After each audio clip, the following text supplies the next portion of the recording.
రథసప్తమిలోని విశిష్టత ఏంటి సార్? ఆదివారం వస్తే ఇది చాలా విశేషమైనటువంటి యోగంగా కూడా చెప్పుకుంటాం. కానీ ఈ దైవాన్ని దర్శించాలంటే తపస్సు చేయక్కర్లేదు. సప్తమి అనే పదానికి మన శరీరంలో ఉన్న చక్రాలకి ఏమైనా సంబంధం ఉందంటారా సార్? సప్తం అనేది 7 సంఖ్య అనేది కొంతమంది దురదృష్ట సంఖ్య అంటారు, కానీ నిజానికి 7కు ఉన్నంత విశిష్టత మరి దేనికి లేదు. అలాగే మనిషి కూడా తన యొక్క కర్తవ్యాన్ని కనుక కరెక్ట్గా నిర్వహించకపోతే అధోగతి పాలవుతాడు. సాధకుడు ఏం చేయాలి సార్ ఆ రోజు? ధ్యానులందరూ జ్ఞానులవుతారు, జ్ఞానంతో మోక్షం వస్తుంది. సార్ ఈ రోజు ప్రత్యేకంగా మనం చేయాల్సిన సాధనలు ఏంటి అంటారు? రథసప్తమి ప్రత్యేక కార్యక్రమానికి స్వాగతం, సుస్వాగతం. ఈనాడు రథసప్తమి సందర్భంగా ఇందులోని ఆధ్యాత్మికత ఏమిటి, సాధకుడు ఏం చేయాలి, ఇందులో నుంచి నేర్చుకోవాల్సినటువంటి అద్భుతమైన విషయాలు మనం తెలుసుకోబోతున్నాం. ఈ అద్భుతమైన విషయాలు మనకు అందించడానికి మనతో పాటు ఉన్నారు ఇద్దరు ప్రముఖులు. ఒకరు ప్రముఖ ఆస్ట్రాలజర్గా ఉంటూ అందులోని ఆధ్యాత్మికతను అందిస్తున్నారు శేషగిరిరావు గారు. మరొక ప్రముఖులు ఉన్నారు, వీరు సన్ స్పిరిచువల్ సొసైటీ ఫౌండర్గా మరియు వెజిటబుల్ థెరపిస్ట్గా ఎంతోమంది సెలబ్రిటీస్కి ఆరోగ్యముతో ఆధ్యాత్మికతను అందిస్తున్నారు. వారే విక్రమాదిత్య గారు. నమస్కారం అండి. సూర్యోస్మండి. ఇద్దరికి స్వాగతం సార్. నమస్తే. ఈనాటి రథసప్తమి ప్రత్యేక కార్యక్రమానికి స్వాగతం. Thank you sir. ఏంటి సార్ రథసప్తమిలోని విశిష్టత ఏంటి సార్, విశేషం ఏంటి? అంటే మీరు డైరెక్ట్ రథసప్తమికి వెళ్ళిపోయారు. ఇది మనకి మాఘమాసం మనం చేసే ఆధ్యాత్మిక ప్రయాణంలో ఆత్మకారకుడైనటువంటి సూర్యనారాయణమూర్తికి ప్రత్యేకంగా, అంటే ప్రతి నెలకి ఒక్కొక్క విశిష్టత ఉంటుంది. ఉన్న విశిష్టాలలో ఉత్తరాయణ పుణ్యకాలం ప్రారంభించిన తర్వాత మనం పుష్యమాసం తర్వాత వచ్చేది మాఘమాసం.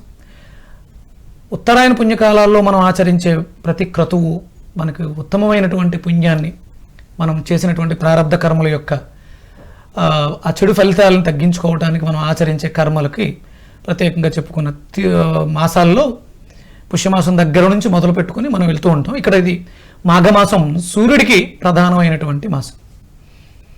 ఈ మాఘమాసంలో వచ్చేటువంటి ఆ తిథి 7వ రోజుని సప్తమి తిథిగా తీసుకుని ఆయన భానుడు మనల్ని నడిపించేటువంటి రథసారథి సూర్యనారాయణమూర్తికి ఇష్టమైనటువంటి తిథిగా సప్తమి తిథిని తీసుకుని ఆయన పుట్టినరోజు మనం ఆ కార్యక్రమాలన్నీ చేస్తూ ఉంటాం. సప్తమి, భాను సప్తమి. అది ఆదివారం వస్తే ఇది చాలా విశేషమైనటువంటి యోగంగా కూడా చెప్పుకుంటారు. మాఘమాసంలో ఉంది కాబట్టి ఈ సప్తమి తిథిని భాను సప్తమిగా మనం జరుపుకోవడం జరుగుతూ ఉంటుంది. అంటే సూర్య భగవాన్ల వారి జయంతి, అంటే పుట్టినరోజు అంటారు. పుట్టినరోజు. వావ్. అందుకని ఆయన కోసం ఆయనకి ఆహ్వానం పలుకుతూ ఒక చిక్కుడు గింజలతో, చిక్కుడు కాయలతో రథాన్ని తయారు చేసి చిక్కుడాకులు అందులో పెట్టి ఆ స్వామిని రేగుపళ్ళతోటి ఆహ్వానిస్తూ, అలాగే ఆయనకి ఇష్టమైనటువంటి పరమాన్నాన్ని ఆవు పిడకల మీద వండి నివేదన చేస్తూ ఈ క్రతువుని అందరూ కూడా, అంటే మత ప్రాంతీయ వర్గ విభేదాలు ఏమీ లేకుండా ఉన్నటువంటి కంటికి కనిపించే చర్మచక్షువులకి, ఇప్పుడు మీకు దైవాన్ని దర్శించాలి, చూడాలనుకుంటున్నారు, తపస్సు చేయాలి, ఉన్నటువంటి ఆశ్రమ ధర్మాలన్నింటిని విడిచిపెట్టి సన్యాసాశ్రమానికి వెళ్ళిపోయి తపస్సు చేస్తే తప్ప దైవాన్ని దర్శించాలనుకున్న వాళ్ళకి యోగం కాదు. కానీ ఈ దైవాన్ని దర్శించాలంటే తపస్సు చేయక్కర్లేదు. ఆల్రెడీ కంటికి కనబడుతుంది. సుషుమ్నావస్థలోంచి, నిద్రావస్థలోంచి బయటకు వచ్చి కళ్ళు తెరిస్తే దర్శనమిచ్చేటువంటి ఎలాంటి ఏ ప్రయాసలు పడక్కర్లేకుండా, తపస్సులు చెయ్యక్కర్లేకుండా దర్శనమిచ్చేటువంటి ఏకైక దైవం సూర్య భగవాన్. మళ్ళీ అందరికి ఇది మతాలకు సంబంధం లేదు. అసలు ఒక్కొక్కరు ఎలాంటి విభేదం, దేవుని నమ్మినా నమ్మకపోయినా నమ్ముతారు. భూమి మీద ఉన్న ప్రతి ఒక్కరికి ప్రత్యక్ష దైవం భగవాన్. Wonderful sir. ఇప్పుడు మనం శివాలయానికి వెళ్తాం. ఇది శివాలయం, ఇది శివాలయం. ఈయన పరమేశ్వరుడు, ఈయన అంటే అది మూర్తి, బొమ్మ మాత్రమే. ఆయన ఉన్నాడంటే చూపించలేం. అమ్మవారు, ఈవిడ దుర్గాదేవి ప్రతిమ, ఈవిడ దుర్గా, ఈవిడ మనం దత్తాత్రేయుడు, ఇలా ఏమైనా మాట్లాడుకుంటాం. కానీ ఈయనే దేవుడు అని చెప్పలేం, ఎందుకంటే అక్కడ ఉండొచ్చు, ఉండకపోవచ్చు, ప్రతిమ. కానీ ఈయనే దేవుడు, ఈయన రక్షిస్తున్నాడు, ఈయన ఉంటేనే మనం బ్రతుకుతున్నాం, ఈయన అని చూపించడానికి నిదర్శనమైనటువంటి ఒకే ఒక్క దైవం, ప్రత్యక్ష దైవం సూర్య. Ultimate sir. సార్ ఆ రోజు మరి భీష్మాష్టమి కూడా అంటూ ఉంటారు కదా, మరి ఈ భీష్మాష్టమి రథసప్తమి, సో మీ పర్స్పెక్టివ్లో చెప్పండి సార్. ఇక్కడ సూర్యుడు వచ్చేప్పటికి నిత్య చైతన్యం, అదే భీష్ముడి దగ్గరికి వచ్చేప్పటికి ఒక కఠోర నియమం.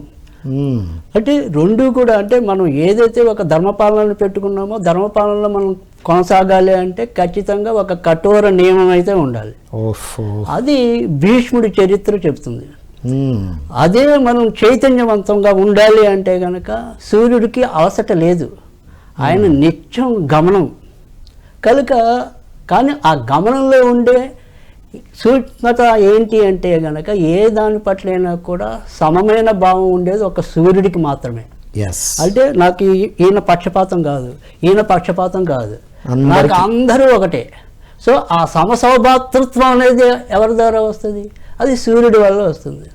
ఒక ప్రతిష్ట అంటే మనం తీసుకునే పని ఏదైతే ఉందో దాని మీద మనం కఠోరంగా నిలబడటం, అది భీష్ముడి వల్ల అర్థమవుతుంది. ఇక్కడ వచ్చేప్పటికి రథసప్తమి వచ్చేప్పటికి ఏంటంటే 7 రథాల మీద సూర్యుడు అధిరోహించటం. ఇక్కడ మానవుడు వచ్చేప్పటికి తన మనోరథాల మీద అధిరోహించటం. ఓకే. సో ఈ మనోరథాలు అన్నవి ఎంత క్లియర్గా ఉంటే అంత మంచి అవుతుంది. సో దానికి నిదర్శనమే ఈ రథారోహణ అనేది. తర్వాత వచ్చేప్పటికి ఇక్కడ వాడికి మనం జ్యోతిష పరిధిలోకి తీసుకున్నప్పుడు ఏంటంటే ఈ వారాలకి ప్రతినిధి కూడా మరి సూర్యుడు అవటం. ఇక్కడ భీష్ముడి దగ్గరికి వచ్చేప్పటికి ఏంటంటే ఈ భీష్మాష్టమి అనేది తను భీష్ముడు కావాల్సిన ఉత్తరాయణ కాలంలోనే మరణించాలని ఒక దృఢ సంకల్పం పెట్టుకున్నాడు. ఓకే. ఆయన దక్షిణాయనంలోనే మృతికి దగ్గర ఉన్నాడు, కానీ ఆ అంపశయ్య మీద పవలించి తన యొక్క కఠోర పాలన వల్ల తపస్సు వల్ల దాన్ని అందుకోగలిగాడు. ఉత్తరాయణ పర్వదినంలో పోవాలి అనే ఇచ్ఛా మరణం, రైట్, కోరికతో ఇచ్ఛ. ఆయనకు ఉత్తరాయణ పుణ్యకాలంలో మనం మకర రాశి సంక్రమణం అయిన దగ్గర నుంచి ఆయన సంకల్పించుకుంటారు భీష్మ ఏకాదశికి ఆయన తనువు చాలించాలి అని చెప్పేసి. ఇది ఇచ్ఛామరణ స్థితికి అంటే సంకల్పం. మన శరీరంలో ఉన్నటువంటి శక్తులు అష్టశక్తులని, అష్టమికి 8 శక్తులు ఉంటాయి, తిథులకు ఉన్నటువంటి శక్తి. మన శరీరంలో కూడా అష్టశక్తులు, ఇది గమనము, వాయుగమనము, ఇలాంటివన్నీ కూడా ఈ అష్టమి తిథికి అంటే సప్తమి మన శరీరంలో ఉన్నటువంటి 7 ఇంద్రియాలు. గుర్రం ఒక్కటే, ఆయన సప్తాస్వరథం అంటారు, కానీ ఒకటే గుర్రం, కానీ దానికి పేరు సప్తా. అష్టమి మనలో ఉన్నటువంటి అష్టశక్తులు ఇచ్ఛామరణ స్థితికి ఆయన భీష్ముడు అంటే భీష్మ ప్రతిజ్ఞ అంటారు. ఒక సంకల్పం చేసుకున్నాడు ఆయన. అందుకని ఆ భీష్ముల వారిని మనం వారసత్వంగా, ఆయన వారసులుగా, లేకపోతే ఆయన సంకల్పాన్ని కూడా మనం కూడా ఇచ్ఛామరణ స్థితికి మనం అనుకున్నట్టు సాధించడానికి భీష్మ ఏకాదశికి వెళుతున్నటువంటి సందర్భం. రథసప్తమి దగ్గర నుంచి భీష్మ ఏకాదశి వరకు కూడా సాగే ప్రయాణం ఇది. అంటే ప్రతి ఒక్కళ్ళు కూడా మన మనోరథాన్ని, మన మనస్సుని, ఆత్మకారకుడైనటువంటి సూర్యనారాయణమూర్తిని ఆత్మ చైతన్యంతో ఆ పరమేశ్వరుల్లో లీనం చేయడానికి ఆ భీష్మ సంకల్పం, భీష్మ అష్టమి, ఇది కూడా మనం జరుపుకోవాలి అని చెప్పేసి ఈ తిథుల గురించి మాట్లాడడం జరుగుతుంది. Wow, ultimate sir. సార్ మరి ఇప్పుడు సప్తమి అనే పదానికి మన శరీరంలో ఉన్న చక్రాలకి ఏమైనా సంబంధం ఉందంటారా సార్? అది తప్పకుండా. అంటే ఇప్పుడు ఏదైనా సరే మనం వచ్చేప్పటికి ఇక్కడ మనం ఎప్పుడైనా సరే తపస్సు అనుకోండి, ధ్యానం అనుకోండి, అంటే ఇక్కడ మన దాంట్లో పావులుగా ఏంటంటే షట్చక్రాలు అన్నప్పటికీ కూడా శ్రీ విద్య ప్రకారం 7వ చక్రం అనేది మనకి ఉంది. అంటే షట్చక్రాలు అంటే ఇప్పుడు మనకి అనాహత చక్రం అని, విశుద్ధి చక్రం అని, మణిపూరక చక్రం అని, ఇలా 7 రకాల చక్రాలు ఉన్నాయి. సో ఆ 7 చక్రాలు కూడా మనకి మరి జాగృతం కావాలి అంటే కనుక అది తప్పదు. అంటే ఇక్కడ మనం ఏదైనా సరే ఆ 7 రథాలు అనేది ఒక రథమా ఎన్ని రథాలు అయినప్పటికీ కూడా అది కనీసం 7 కిరణాలు వెదజల్లుతుంది అనేది. కిరణాలు, ఎస్. సో అలా మనం ఎలా చూసినప్పటికీ కూడా 7 అనేది మనకి ఉత్తమ సంఖ్య. ఇక్కడ మనకు వచ్చేప్పటికి ఏంటంటే 2 చెవులు, తర్వాత మళ్ళీ 2 కళ్ళు, తర్వాత ముక్కుకు వచ్చేప్పటికి 2 రంధ్రాలు, తర్వాత వచ్చేప్పటికి ఓవరాల్గా మెదడు, ఇవన్నప్పటికీ 7 అయింది. సో ఆ 7 అంటే ఇవన్నీ కూడా జ్ఞానేంద్రియాలు. ఈ జ్ఞానేంద్రియాలు శుద్ధి కాపాడాలి అంటే కూడా ఒక రకమైన మన దగ్గర మరి ఆ నియమ పాలన అనేది ఉండాలి. అందుకని ఈ సప్తం అనేది 7 సంఖ్య అనేది కొంతమంది దురదృష్ట సంఖ్య అంటారు, కానీ నిజానికి 7 ఉన్నంత విశిష్టత మరి దేనికి లేదు. Yes sir. సో అది మరి అలాంటిది సప్తమి తేదీ. సరే మీరు అన్నట్టుగా అది ఆదివారంతో కనుక వస్తే అది ఏ నెలలో వచ్చినా కూడా అది భానుసత్వమే కనుక. కానీ అదే రథసప్తమి నాడు ఆదివారం కలిసి వస్తే అది మరింత విశిష్టత. ఓకే. అది తర్వాత రెండోది సూర్యుడు ఆత్మకారకుడు. సో ఆత్మకారకుడు రవి అని అంటే ఇక్కడ జాతకంలో కూడా చెప్తాం, ప్రతిదానికి కూడా ఒక ఆత్మకారక గ్రహం అనేది ఉంటుంది. ఈ ఆత్మకారక గ్రహం ఎప్పుడైతే దెబ్బతింటుందో అంటే ఇక్కడికి వచ్చేప్పటికి సూర్యుడు కనుక సరిగ్గా తన వ్యవస్థను నిర్వహించలేకపోతే యావత్ జగత్తు పాడైపోతుంది. అవును, అసలు సూర్య భగవాన్ల వారు ఒక 4 రోజులు లేరంటే అయిపోయి మనం డల్ అయిపోయి ఏం చేయలేని పరిస్థితి, బండి మొత్తం స్తంభించిపోతుంది. అందుకని అక్కడ ఆయన ఎలాగైతే తన కర్తవ్యాన్ని మరి సరిగ్గా నిర్వహించడం కోసమే అప్పుడు మరి విష్ణుమూర్తి ఆయన్ని మరి అవతరింపజేయటం అనేది జరిగింది. అది పురాణ కథ, అది వేరే విషయం.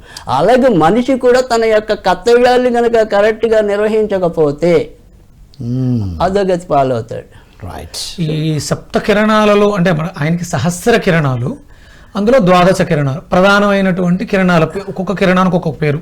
మిత్ర, రవి, సూర్య, భాను, ఖగ, పోష, హిరణ్య, గర్భ, మరీచి, ఆదిత్య, సవిత్ర, అర్క, భాస్కర, ఇవి 12 కూడా కిరణాలు, వాటికి ఉన్నటువంటి పేరు.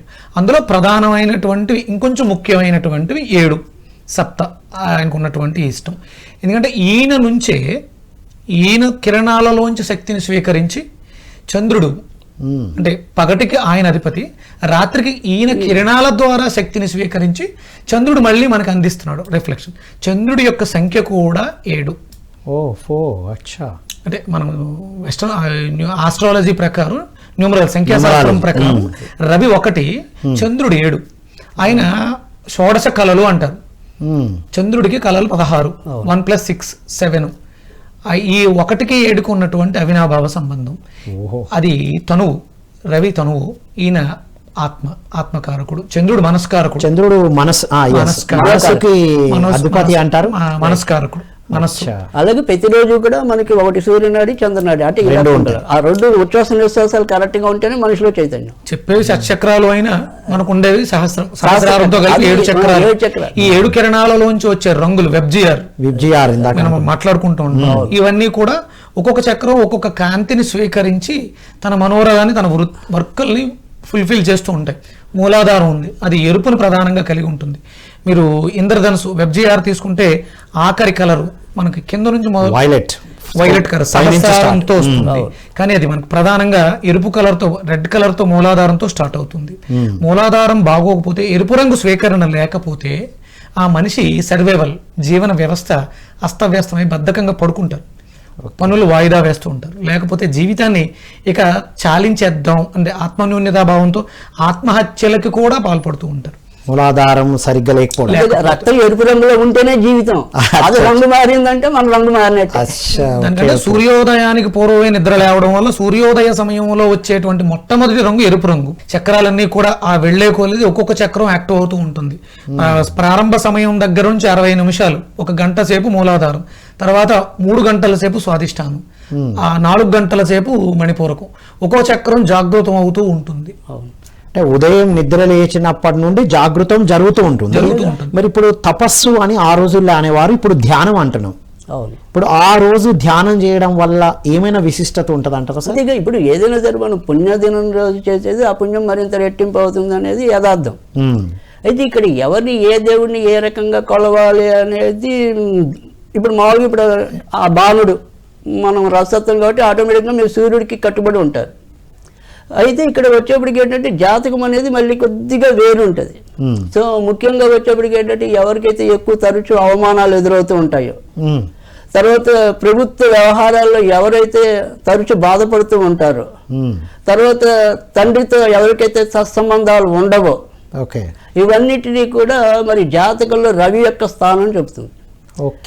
అలాంటి వాళ్ళకి మరి రవే మనం వాళ్ళకి దోష పరిహారాలుగా చెప్పాలి. మరి అలాంటి ఎవరికైతే ఏ దోషాలు అలాంటివి ఉన్న వాళ్ళకి మనం ఖచ్చితంగా రథసప్తమి నాడైతే వాళ్ళు ఈ ధ్యానం అనుకోండి, తపస్సు అనుకోండి, ఏదైనప్పటికీ కూడా వాళ్ళు నిరంతరం చేయాలి. ఒక రథసప్తమిని కాదు, నిరంతరంగా చేయాలి.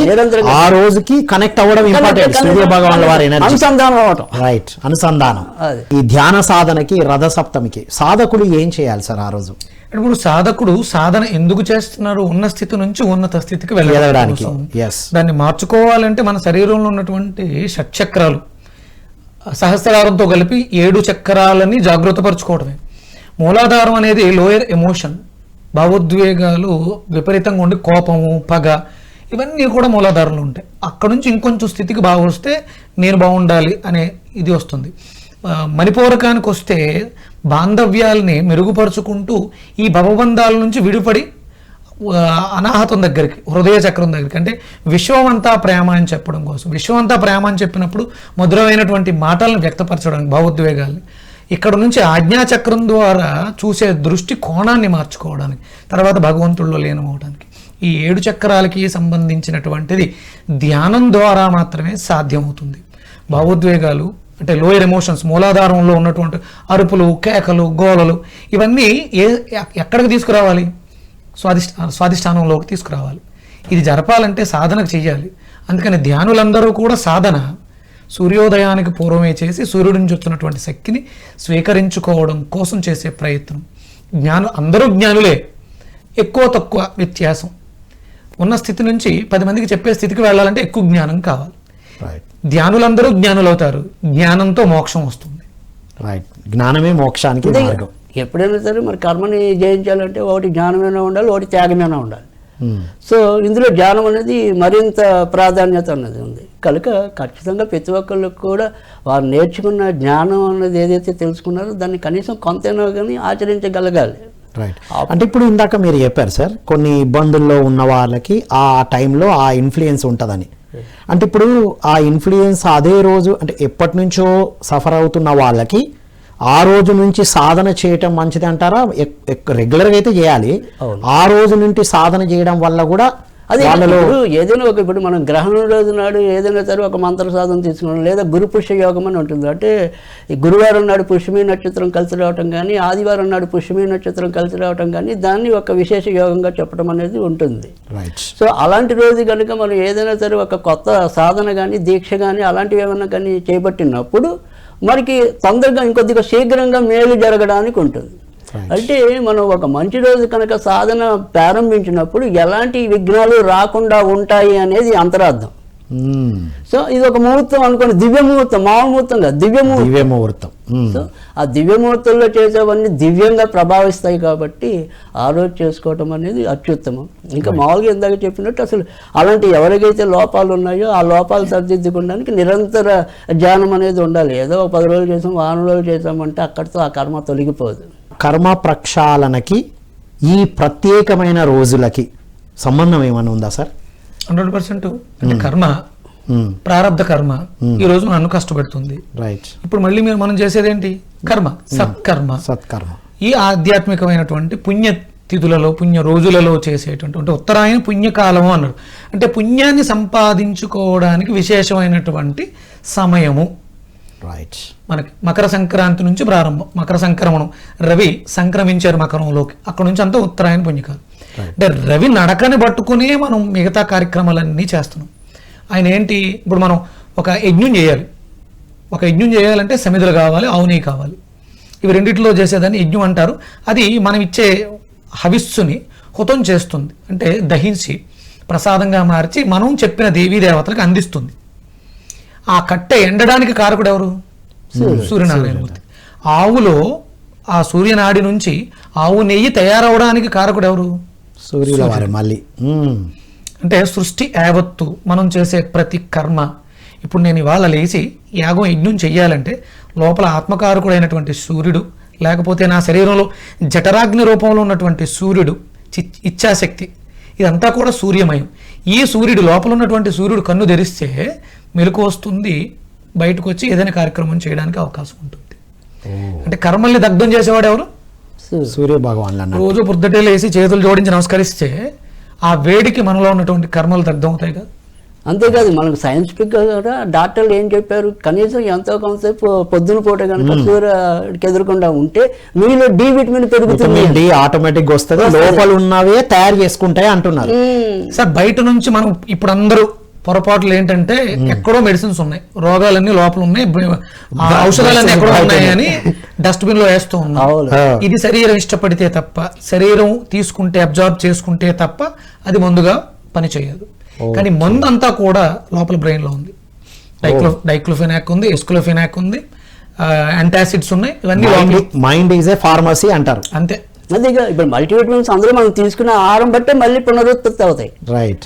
అంటే న్యాచురల్ గా ఆహారము కూడా మన సూర్యరశ్మి ద్వారానే తయారైతుంది కదా సార్. అన్ని రకాల మెడిసిన్స్ ఆయనే. అంతేగా. ఔషధం కిరణ శక్తిని తీసుకుని చంద్రుడు ఔషధాన్ని తయారు చేస్తాడు. ఔషధ మూలికలన్నిటికీ కారకుడు చంద్రుడే. ఈ అంటే డైరెక్ట్ గా ఇస్తే అవి ఇబ్బంది పడిపోతాయి కాబట్టి చంద్రుడి ద్వారా, చంద్ర కళల ద్వారా ఔషధాలు తయారవుతాయి. అంతే. ఇప్పుడు డైరెక్ట్ ఎలక్ట్రిక్ ఎనర్జీని డైరెక్ట్ పట్టుకుంటే మనం కన్వర్ట్ చేసి లైట్ లాగా వివిధ రకాలుగా మారుస్తున్నాం, మైక్ లాగా మార్చుకుంటున్నాం. అంతేగా పాము విషయమైనా అది మందులో తయారంటే మళ్ళీ దాన్ని వేరేలాగా చేస్తేనే అది యాంటీబయాటిక్ అవుతుంది. అన్ని కూడా ఒక కైనెటిక్ ఎనర్జీగా ఫామ్ అయినట్టుగా వారి ఎనర్జీయే ఇలా ఫామ్ అవుతుంది అంటున్నారు. వావ్. సార్, ఈ రోజు ప్రత్యేకంగా మనం చేయాల్సిన సాధనలు ఏంటి అంటారు? సాధనకి, సూర్యారాధనకి ఇక సాధన అంటే మనం సూర్యోదయానికి పూర్వమే నిద్ర లేవటం. ఇది ఈ రోజే కాదు, ప్రతిరోజు చేయాల్సిన పని. కనీసం ఈ రోజు నుంచైనా ప్రారంభించాలి. అంటే మాఘమాసం అంతా కూడా విశేషం. ఇందులో మనం ప్రత్యేకంగా ఆయనకి బర్త్డే సెలబ్రేషన్స్, నా పుట్టినరోజు వేడుకను ఎంతైతే ఘనంగా నిర్వర్తించుకుంటాను, ఇది జగత్తుకి ప్రాణాన్ని ఇస్తున్నాడు, జగత్తుకే అన్ని ఇస్తున్నాడు. అలాంటి వ్యక్తికి ఇప్పుడు నేను ఒక చిరంజీవి గారి ఫ్యాన్ని, చిరంజీవి బర్త్డేని నేను గ్రాండ్ గా సెలబ్రేట్ చేస్తాను. ఒక అభిమాని, ఆయన నటన నన్ను మెప్పించింది, నాలో ఆనందాన్ని ఇచ్చింది. మరి నా ఆనందానికి, నా జీవిత గమనానికే కారకుడైనటువంటి ఆయన నాకెంత అభిమానుడై ఉండాలి, ఆయనకి నేను ఎంత కృతజ్ఞత తెలియజేయాలి, ఆ కృతజ్ఞత యావత్ ప్రపంచము తెలియజేయాలి. ఇప్పుడు కొంతమంది చేస్తారు, మేము హిందువులు, అందుకని ఇందులో మేము సూర్యోపాసనలోనూ మాఘమాసం చేస్తాం. భయం ఏంటంటే అండి, మాఘమాసం చేస్తే ఈ నెల రోజులు మాంసం తినకూడదేమో, మద్యం తాకూడదేమో, సంసారం చేయకూడదేమో, ఇలాంటి అపోహలతో ఇవి చేస్తూ మానేస్తూ ఉంటాం. మనం చేసినా చెయ్యకపోయినా ఆయన అక్కడ ఉన్నాడు, ఇక్కడ కూడా ఉన్నాడు. మీరు నన్ను విష్ చేసినప్పుడు, పలకరించినప్పుడు సూర్యోస్మి అంటాను. అంటే నీలో ఉన్నట్టుది ఆయనే. ఎవరు? సూర్యుడు. నాలోనూ ఉన్నది ఆయనే. ఎవరు? ఆత్మకారకుడు. అంటే నువ్వు వేరు, నేను వేరు కాదు. మన భౌతిక దేహాలు, ఇన్స్ట్రుమెంట్స్ వేరు, లోపల ఉన్నటువంటిది ఒక్కటే ఏకత్వం. అదే సూర్యుడు, అదే ఆయన. అక్కడ ఉన్నాడు, అక్కడ ఉన్నటువంటి ఆయనే ఇక్కడ కూడా ఉన్నాడు. ఆయన అక్కడ లేకపోయినా, ఇక్కడ లేకపోయినా చిలక ఎగిరిపోతుంది, మనం ఎక్కడికో వెళ్ళిపోతుంది. అందుకని ఏంటంటే ఇది సాధన అనేది సందర్భానుసారం కాదు, చేస్తూ ఉండాలి. మొత్తం మీద మీరు చెప్పిన ప్రకారంగా ఉదయము సూర్యోదయానికి ముందు నిద్రలేచి సూర్యుల వారిని ప్రసన్నం చేసుకోవడం, అంటే వారి యొక్క ఎనర్జీని చేసేసారండి ఆయన. మీరు థ్యాంక్స్ చెప్పినా చెప్పకపోయినా ఆయన ఇచ్చేస్తున్నారు. కృతజ్ఞత తెలియజేయటమే. ఎందుకంటే తెలియని వాళ్ళు ఇక్కడ మొదలు పెట్టాలి. తెలిసినా తెలియకపోయినా, నువ్వు థ్యాంక్స్ చెప్పినా చెప్పకపోయినా ఆయన పైన ఆయన చేసుకుంటూ వెళ్ళిపోతాడు. కాకపోతే కృతజ్ఞత తెలియజేయడం ద్వారా నువ్వు కృతజ్ఞహీనుడు అవ్వకుండా కృతజ్ఞతతో బ్రతికితే నీ జీవితం సుగమంగా ఉంటుంది. లేకపోతే ఈ కృతజ్ఞత తెలియజేయడం కోసం, అంటే ఇప్పుడు మీరు ఏదైనా నేను తస్కరించాను అనుకోండి, ఆ బాకీ తీర్చడానికి మళ్ళీ జన్మ తీసుకోవాలి. ఇది ఇంకా పునరపి జననం పునరపి మరణం జరుగుతూనే ఉంటుంది. మొట్టమొదటిగా మనం కృతజ్ఞత తెలియజేయాల్సింది ఎవరైనా ఉన్నారు అంటే ఆయన ఒక్కడికి మొట్టమొదటి ఆయనకంటూ తెలియజేస్తే మనలో కృతజ్ఞత పెరుగుతుంది. మనకు ఎప్పుడైతే కృతజ్ఞత పెరిగిందో, అంటే థ్యాంక్స్ చెప్పడం మొదలు పెట్టాను, థ్యాంక్ యూ అన్నాను పొద్దుటే లేచిన వెంటనే, ఇక జీవితం అంతా సాయంత్రం వరకు కూడా అన్ని అద్భుతంగా జరుగుతూ ఇస్తూ ఉంటాడు. కాబట్టి థ్యాంక్స్ చెప్తూనే ఉంటాను. ఎక్కడ ఎవరికి కూడా రుణానుబంధం పెంచుకుంటూ వెళ్ళను. అప్పుడు మళ్ళీ పుట్టాల్సిన అవసరం లేకుండా ఉంటుంది. ఇంత ఉంది సార్. అదేనండి, ఇక్కడ ఏదైనా సరే మనం సూర్యుడిని ఆరాధించడం అంటే ఆయన చెప్పినట్టు కృతజ్ఞత అనేది కాదు, ఆయనలాగా కూడా ఎక్కడ వేగం ఉండాలి, ఎక్కడ తేజం ఉండాలి, అది కూడా గ్రహింపు అనేది మనకి రావాలి. అంటే మనం అక్కర్లేని విషయాలకేమో వేగిరిపాటు ఉంటుంది, కావాల్సిన విషయాల్లో నెమ్మదిస్తాం. మరి ఆ తేజస్సు అనేది, అంటే ఆ తెలివితేటలో ఆ తేజాన్ని ఎప్పుడు పెంచుకోవాలి? మనం ఏదైనా అహింసకి మూలంగా ఉండాలి, అందుకని హింసాత్మక చర్యలకు మూలంగా ఉండకూడదు కదా. సో అందుకని ఇక్కడ సూర్యుడు ఉదయించేదాని కానీ, సూర్యుడి గమనంలో కానీ, సూర్యుడి వేగంలో కానీ వాటన్నిటిని మనం పట్టుకోవాలి. ఆయన ఏముంది, సాయంకాలప్పటికి పడవడికి వస్తాడు, పొద్దున్నకి వచ్చేప్పటికి మరి తూర్పుకి వస్తాడు, మధ్యాహ్నప్పటికి మధ్యలోకి వస్తాడు అంటే దానివల్ల మనం నేర్చుకునేది ఏం లేదు. ఆయన గమనం ఎందుకు? మన కోసం, అంటే త్యాగం చేస్తున్నాడు ఆయన మన కోసం. సో అంటే ఇక్కడ ఈ త్యాగము అనేది కానీ, తర్వాత ఇందాక మనం చెప్పుకున్నప్పుడు ఆ కృతజ్ఞత కానీ, ప్రతి జీవి కూడా మనకి ఎంతో కొంత సహాయపడతారు. అలాగే కొన్ని సార్లు మనకి ఆపత్కాలాల్లో కూడా ఆదుకునే వ్యక్తులు ఉంటారు. సో అలా జీవితాంతం కూడా రుణపడి ఉండటం అనేది కూడా వీరు చెప్పినట్టు అది చాలా మంచి విషయం. సార్ మీరు మాట్లాడుతుంటే ఇంకొక ఐడియా వస్తుంది. ఇప్పుడు నెలకి రథసప్తమికి, వారానికి సప్తమికి చెప్పారు కదా, ప్రతి సంవత్సరం ఇవి వస్తూ ఉంటాయి కదా సార్? అంటే సంవత్సరానికి ఏమైనా వ్యత్యాసాలు లేకపోతే మార్పులు, లేదా మనం నేర్చుకోవాల్సింది ఏంటి సార్ ప్రతి సంవత్సరం వచ్చే ఈ రథసప్తమి నుండి? అంటే ఇక్కడ వ్యత్యాసాలు అనేవి నిజానికైతే ఎప్పుడు ఉండవు. రథసప్తమి అనేది ఎప్పుడైనా సరే శుద్ధ సప్తమి నాడే రావాలి. తర్వాత రెండోది వచ్చేటప్పటికి ఏంటంటే సూర్యుడిది ఒక్కదానికే ఒక పద్ధతి అనేది ఉంది. అంటే ఆయన సూర్యుడు కనుక దక్షిణముఖంగా ఆయన రథం వెళ్తే దాన్ని దక్షిణాయనం అంటున్నాం, ఉత్తరముఖంగా వెళ్తే ఉత్తరాయణం అంటున్నాం. సో అందుకని ఇక్కడ జనవరిలో ఇంచుమించుగా 13-14 తారీఖుల నుంచి మారదు. కానీ అదే ఒక పండుగ అనేప్పటికీ మిగతా పండుగలు వచ్చేప్పటికీ రోజులు కూడా వ్యత్యాసం రావచ్చు, అధిక మాసాల వల్ల కానీ ఇతరత్ర కానీ. కానీ సూర్యుడు పండుగ అనేది ఎప్పుడు కూడా నిర్దిష్ట కాలంలోనే అది వస్తుంది. మరి ప్రతి సంవత్సరం వస్తుంది కదా, దాన్ని ఏం తీసుకోవాలంటారు? అదే సార్, ఇప్పుడు ఆయన జ్ఞాన ప్రదాత, సూర్యుడు జ్ఞాన ప్రదాత, ఆరోగ్యదాత, ఐశ్వర్య ప్రదాత. ఇప్పుడు నా వయసు 40 ఏళ్ళు, వచ్చే సంవత్సరం కూడా సేమ్ ఇదే రథసప్తమి మళ్ళీ మనం మాట్లాడుకున్నప్పుడు 41. అంతే. సంఖ్యతో ఎందుకు అనుసంధానం చేస్తున్నావు? 40లో నేను ఒకలా ఉంటాను, 41లో ఒకలా ఉంటాను, వచ్చే సంవత్సరం 42లో ఇంకొకలా ఉంటాం, మారుతూ ఉంటుంది. అంటే జ్ఞానం ఉండే కొలది పెరుగుతూ ఉండాలి. ఆయన కూడా తన మార్పుని, అంటే మనం సంవత్సరాలుగా తీసుకుంటాం, ప్రభవ, విభవ, ఇది శోభకృతు, క్రోధినామ సంవత్సరం. అంటే ఆ పేర్లు ఎందుకు పెట్టారు? ఆ సంవత్సరం అంటే ఒక కొన్ని కలయికల కారణంగా ఆ నామ సంవత్సరాలు పెట్టారు. అంటే కొలమానం మారుతున్న కొలది మనలో ఆ జ్ఞానం అభివృద్ధి చెందుతూ ఉండాలి. ఆ మార్పు రాలేదంటే ఏదో పొరపాటు చేసింది, దాన్ని మార్చుకోవడమే. చెక్ చేసుకోవడం. Wonderful sir, wonderful sir. చివరగా ఈ రథసప్తమి సందర్భంగా మీ సందేశం సార్. అందరూ కూడా అంటే మనం చాలా రకాల విధి విధానాలని ఆచరిస్తున్నాం, భ్రమల్లో పడి బ్రతుకుతున్నాం. ఇందులోంచి బయటికి రావాలంటే రథసప్తమి ఎంత విశేషంగా వాడుకుంటున్నామో ప్రతిరోజు కూడా మనకి అంతే విశేషమైనటువంటి ఉదయం 6 గంటల నుంచి 7 గంటలు సూర్యోదయ సమయం ఏదైతే ఉందో అది చాలా ఇంపార్టెంట్, దాన్ని మనం ఆచరించాలి. అలాగే భారతదేశం చాలా సంపన్నమైనటువంటి దేశం, ఎందులోనంటే జ్ఞానంలో.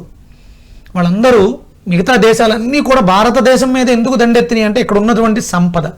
ఇక్కడ వాళ్ళు పాడు చేసింది మన జ్ఞానాన్ని పాడు చేసి జ్ఞానం ద్వారా మనం సంపాదించుకున్నటువంటి సంపదను దోచుకెళ్ళారు. ఎంత సంపదని దోచుకెళ్ళినా ఇంకా ఇంకా ఇంకా కూడా భారతదేశం మీదే కన్నుంది అంటే ఇక్కడ జ్ఞానం ఉంది. ఆ జ్ఞాన వృద్ధి జరగాలంటే స్వచ్ఛమైనటువంటి ఆధ్యాత్మిక ఆదివారాలు మళ్ళీ రావాలి. ఆధ్యాత్మిక ఆదివారాలు, స్వచ్ఛమైనటువంటి ఆధ్యాత్మిక ఆదివారాలు భారతదేశ యొక్క సంపద. ఇక్కడ ఆదివారం అంటే మొదటి వారం కూడా, అంటే మనుషులో రావాల్సిన మొదటి మార్పు వారం కూడా అదే అని చెప్పారు. మీరు మాంసాహారం తినడం మంచిదా చెడ్డదా చెప్పేటువంటి విజ్ఞత సంస్కారం అందరికి, అంటే ఎవ్వరికీ లేదు. ఇది నువ్వు చేసేది తప్పు, నువ్వు తినేది తప్పు అని చెప్పే విజ్ఞత సంస్కారం ఎవ్వరికీ లేదు. కానీ ఆదివారం చేయడం మాత్రం తప్పు. దీనికి ఇంక ఎవరు ఏమీ చెప్పక్కర్లేదు, శాస్త్రం చెప్పింది ఆయన చెప్తున్నాడు. ఆ ఒక్కరోజుని పాటించండి, మిగతాది అంటే మీకు జ్ఞానం వస్తుంది. ఆయన జ్ఞానాన్ని ఇస్తారు. ఆ రోజు ఏకుండా ఉంటే తర్వాత చేయాలా వద్దా తెలుస్తుంది, చెయ్యా వద్దా అనేది చెప్పడానికి ఎవరు, మీరు తినొద్దు అని చెప్పడానికి నేనెవరిని. కానీ ఆదివారం తినొద్దు అని చెప్పడానికి మాత్రం ఆయన నాకు ఒక జ్ఞానాన్ని, ఒక సమితిగా నన్ను చేసుకున్నాడు. సన్ స్పిరిచువల్ సొసైటీ అనే పెట్టాలి నాకెందుకు అనిపించింది? 138 కోట్ల మంది జనాభా, ఎంతో మంది పండితులు ఉన్నారు, ఎంతో మంది పీఠాధిపతులు ఉన్నారు. సన్ స్పిరిచువల్ సొసైటీ అది ఆయన పేరు, ఆయన స్ఫురణిచ్చారు. అంటే ఆయన ఒక ఇన్స్ట్రుమెంట్గా నన్ను మలుచుకున్నారు. కొన్ని కోట్ల మంది జీవితాల్లో ఆదివారాల్లో మార్పు తీసుకొచ్చాను, అంటే తీసుకొచ్చేలా ఆయన చేశాడు. సెలెక్టెడ్ మీరు ఒక ఇన్స్ట్రుమెంట్ గా ఉన్నారు. అలాగే అందరూ కావాలి. వండర్ఫుల్ సార్, ఇది అల్టిమేట్ సందేశం సార్. మీ సందేశం ఇక్కడ ఒకటి, ఎప్పుడైనా మనం సూర్యుడి నుంచి నేర్చుకోవాల్సింది ఏంటంటే మొట్టమొదట బద్ధకం లేకుండా ఉండటం. చాలామంది మనుషులు ఏంటంటే ఇవాళ చేద్దాంలే, రేపు చేద్దాంలే అని చెప్పి తమ యొక్క పనుల్ని వాయిదాలు వేసుకుని చక్కటి అవకాశాలని సకాలంలో అందిపుచ్చుకోలేకపోవటం అనేది ఉంటుంది. కనుక సూర్యుడిలాగా వీళ్ళు ఎప్పుడూ కూడా నిత్య చైతన్యవంతులై ఉంటేనే వారి యొక్క విజయాల్లో ముందుకెళ్ళటం అనేది ఉంటుంది. తర్వాత S O N son, SUN sun sun. SON సన్ను నేర్చుకుని పైకి వస్తే 10 మంది బతుకుతారనేది మన స్త్రీమాత ఆనందిస్తుంది. రైట్. అదే ఆ సన్ నుంచి SUN సన్ నుంచి ఆయన నేర్పించే గుణాలన్నీ కూడా నేర్చుకుని వృద్ధిలోకి వస్తే ప్రకృతి మాత ఆనందిస్తుంది. వాహ్. సో అందుకని సన్ రెండు important. Right sir, wonderful sir, చాలా అద్భుతమైన సందేశం ఇచ్చారు. Thank you so much to both of you. సూర్యోస్మి. ఇదండి ఈనాటి రథసప్తమి ప్రత్యేక కార్యక్రమం. విన్నాం కదా, ఈ ఓవరాల్గా తీసుకున్నది ప్రతి ఆదివారం మనం జ్ఞానానికి చిహ్నంగా తీసుకొని ఆ రోజు చేయకూడని పనులన్నీ ఆపేస్తే మిగతా రోజులు ఎలా ఉండాలో ఆ జ్ఞానం అందించబడుతుందని విక్రమాదిత్య గారు కొన్ని కోట్ల మందికి అందించిన జ్ఞానం అండి. శేషగిరిరావు గారు అందించేది SON సన్కి ఎలా ఇంపార్టెన్స్ ఇస్తున్నాం, సన్ను వృద్ధిలోకి రావాలని చూస్తున్నాం కదా, ఈ SUN సన్ నుండి కూడా ఇది మనం తీసుకున్నప్పుడు ఆ జ్ఞానంతో ఎదిగినప్పుడు ప్రకృతి మాత ఆనందిస్తుంది. వండర్ఫుల్ కదా అండి. సో ఈ రథసప్తమి నాడు చక్కని ధ్యాన సాధన చేస్తూ మన విశిష్ట అతిథులు అందించినటువంటి ఈ జ్ఞానాన్ని ఆచరిస్తూ జీవించాలని కోరుకుంటూ మరో కార్యక్రమంలో మళ్ళీ కలుద్దాం. అంతవరకు సెలవు. Thank you all.